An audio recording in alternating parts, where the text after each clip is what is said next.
Did you know the Philippines is the only country in Southeast Asia where most people are Christian?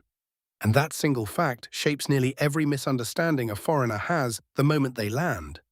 The Philippines sits in Southeast Asia, surrounded by cultures that are Buddhist, Muslim, and animist. But 400 years of Spanish colonization left something unexpected behind. A Catholic identity, a sense of family that runs deeper than blood, and a set of social rules that foreigners almost never see, until they break one. These are not curiosities, they are a complete system, and most outsiders miss every single one. When a Filipino child greets an older relative, they take the elder's hand and press the back of it to their own forehead. It is called pagmamano. It is not symbolic. It is the daily acknowledgement that age carries authority, and that authority must be physically honored. Foreigners see it once and think it is ceremonial. It is not. It happens every single time they walk through a door.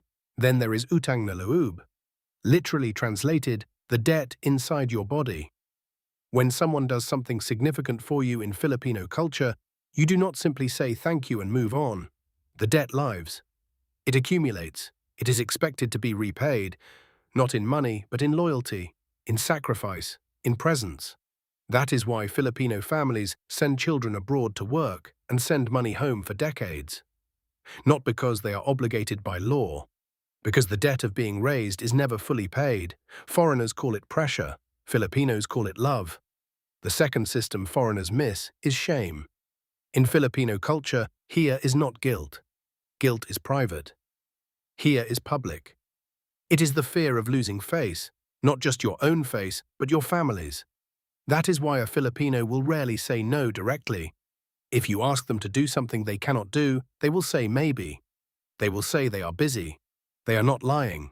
They are protecting you from the awkwardness of a refusal and protecting themselves from the discomfort of delivering one. This connects to pakikisama, the value of group harmony. The idea that keeping everyone together matters more than any individual opinion. Foreigners read this as passivity. It is not. It is a different calculation of what strength looks like. There are approximately 10 million Filipinos living and working outside the Philippines. They are called OFWs, overseas foreign workers. They leave for Saudi Arabia, Japan, Hong Kong, the United States. They work as nurses, engineers, domestic helpers, sailors. Every year, they send back approximately $40 billion. And once a year, they pack a box. The balikbayan box. Oversized, heavy, filled with things that feel different when they come from someone who sacrificed to send them. Chocolates, clothes, vitamins, shampoo. The box arrives and the whole family gathers, not because the items are rare, because the box means the person who sent it thought of them, across an ocean, in the middle of everything they are surviving.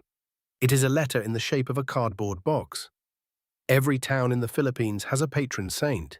Every patron saint has a feast day, and every feast day becomes a fiesta. Families who cannot afford to eat meat on ordinary days will slaughter a pig for the fiesta. They will cook for 2 days. They will open their doors to strangers and feed everyone who comes. The lechon, a whole roasted pig, is the centerpiece. Not because it is expensive, because offering less would be here.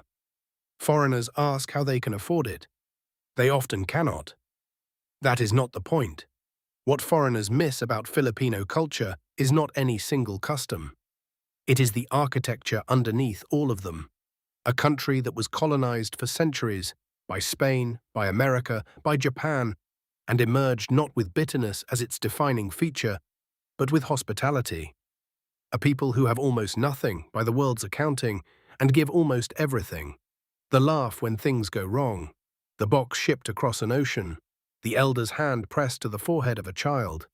These are not quirks, they are answers to questions about survival, about dignity, about what it means to belong to someone. Most foreigners visit the Philippines and think they are seeing a poor country trying to be generous.